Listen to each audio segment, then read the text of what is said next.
Hi, Declan. Hi, Debbie. Greetings from me and Bella. She'll make an appearance, I'm sure. The first book that I wanted to do a little book talk on is called Martin and Malia, I think. His Words and Her Song, and it is by Andrea Davis Pinkney and Brian Pinkney. And I found this at Multnomah County Library when I went in the beginning of winter break. One thing that's really cool about this book, besides the illustrations and everything, is that I really like the way that it's written in sort of a poetic form, and it switches from both Martin Luther King Jr. and Malia's story. It's really beautiful.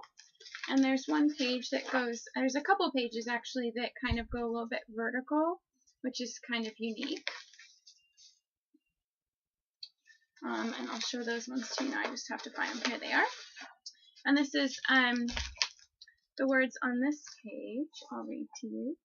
I don't know if you've seen this yet, but Martin Luther King Jr.'s birthday is coming up middle of January. So here's what it says. It says, Malia recorded a song called Move On Up a Little Higher, and she used her gospel gift to claim that song, filled the notes with tones so round, pulled the backbeat, stretched the downbeat, pushed past the boundaries of here and now. The song sold nearly 2 million records and put Malia Jackson on the map. When Martin heard Move On Up a Little Higher, he knew that Malia could inspire, and then they began kind of a lifelong friendship and working together against segregation. And I just thought it was kind of unique, and I really liked the illustrations on this page. I thought it really captured the concept of how many thousands of people came to hear Martin Luther King speak at the Lincoln Memorial. And it also captures at the back some more nonfiction information about the two influential people, as well as the other people that had spoken on that day in history. So that's the first book I wanted to share. And I'm being watched by a little gray cat. Okay, the next book is called Henry's Night, and it's inspired by Henry David Thoreau Walden. And it's kind of interesting. I don't think I've read books by this author before. D.B. Johnson and Linda Michelin, illustrated by D.B. Johnson. I think you said something, Debbie, about having read this author's work before, but it's all written in kind of a journal format. And this is one of the books that I got for free from Multnomah County Library. And it's about this little bear and how he goes on an adventure. Very cute. And I really like this one, this picture. It looks like fireflies dancing in the sky. It's really pretty. That's one that I wanted to share. Oh, I finished my finger. This one I thought was really funny and dark, and I'm really excited for you to blog about it. It's called Lemony Snicket, The Composer is Dead, by the one and only Lemony Snicket, with music composed by Nathaniel Stuckey and illustrations by Carson Ellis. It's fantastic. We already talked about this, Debbie, but I will read the first page to you, Declan. Here's the picture and the text. It's pretty hysterical. The composer is dead. Composer is a word which means a person who sits in a room muttering and humming and figuring out what notes the orchestra is going to play. This is called composing, but last night the composer was not muttering. He was not humming, he was not moving, or even breathing. There's the picture again. This part's the funny part. This is called decomposing.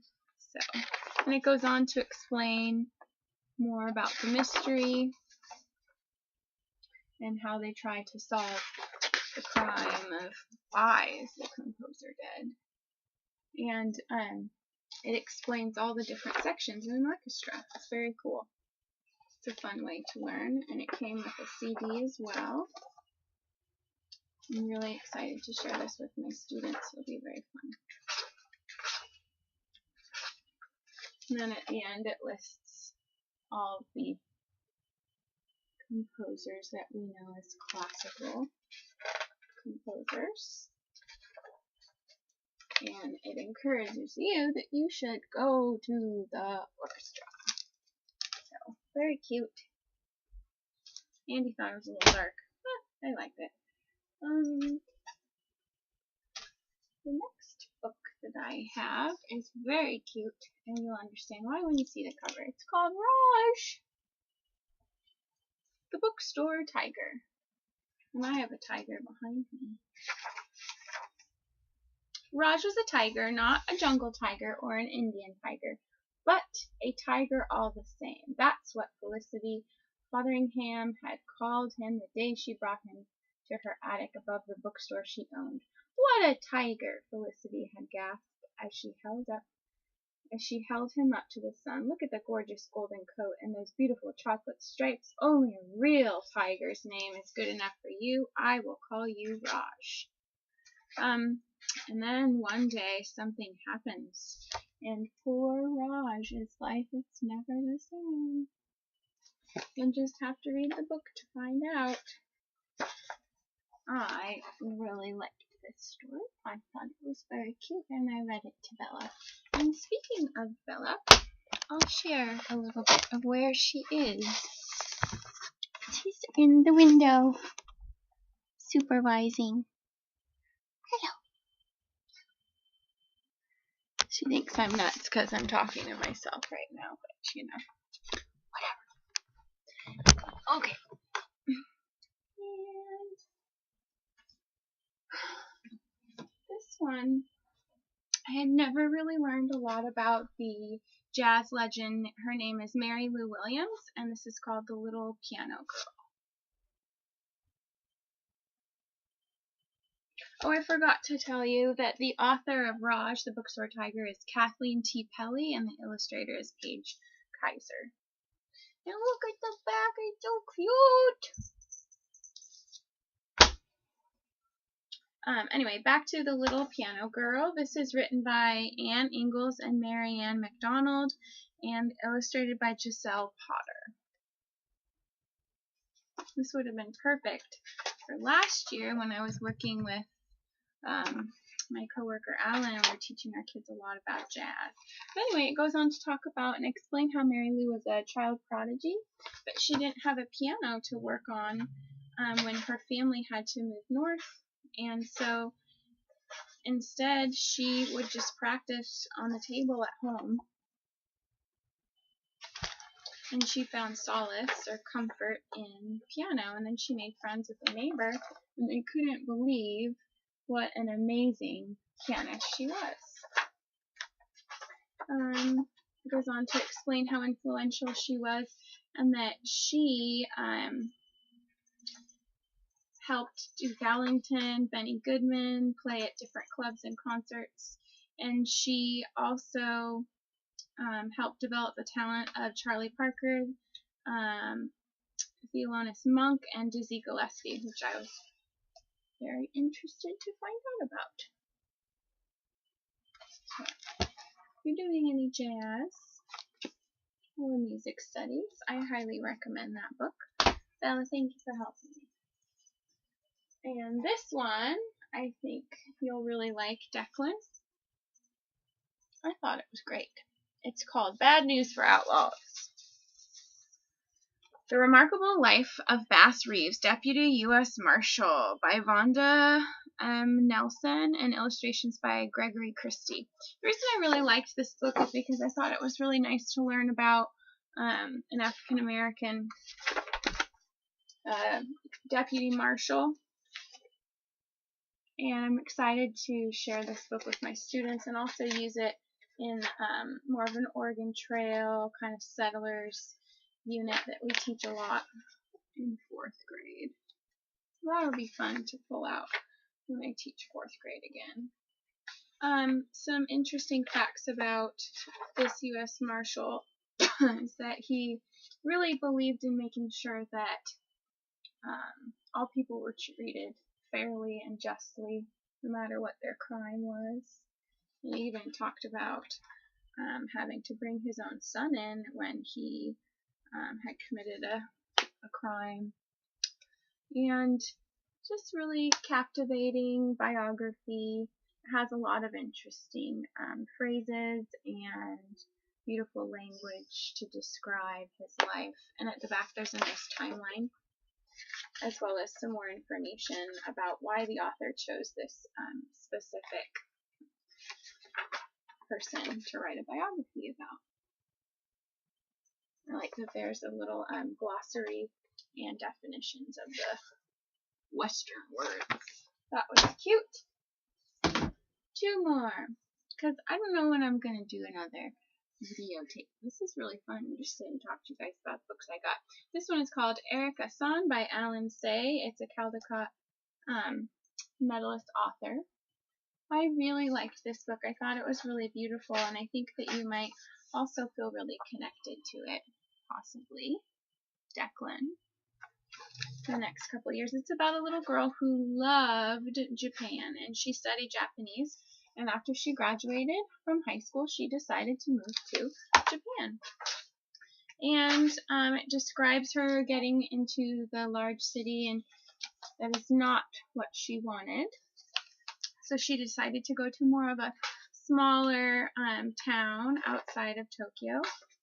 And it describes her life there and how she met this really lovely couple who helped kind of nurture and foster her first moving abroad, and how she becomes a teacher, and all of her students that she meets, and that she had a dream that one day, just like in the picture I showed you at the very beginning, how she really wanted to live in a beautiful Japanese style home, and she realizes it was actually a tea house, but she decided that she wanted to live there regardless, and how one day she falls in love with this man, and she learns all about how to present tea in the official Japanese manner, and then at the end of the story it shows the tea house that she always wanted to live in. So that is Erica San by Alan Say. It's a really sweet story. And last but not least, Grandma gave me this book for my birthday. I love Patricia Polacco and The Blessing Cup. We did this big unit and author study on her last year. My students really liked her stories, especially the My Rotten Red-Headed Little Brother. That one's hilarious. If you haven't read that one, you should. So this is some pictures from The Blessing Cup, and this is the companion to the Keeping Quilt story. I'm not sure if you've read that yet. But one thing that's really unique about this book is that it's all in kind of charcoal type artwork, except for specific colors, which you find out and learn that are very important and special in Patricia's story. I've got to figure out which way to move the book. And kind of reminds me a little bit of Fiddler on the Roof.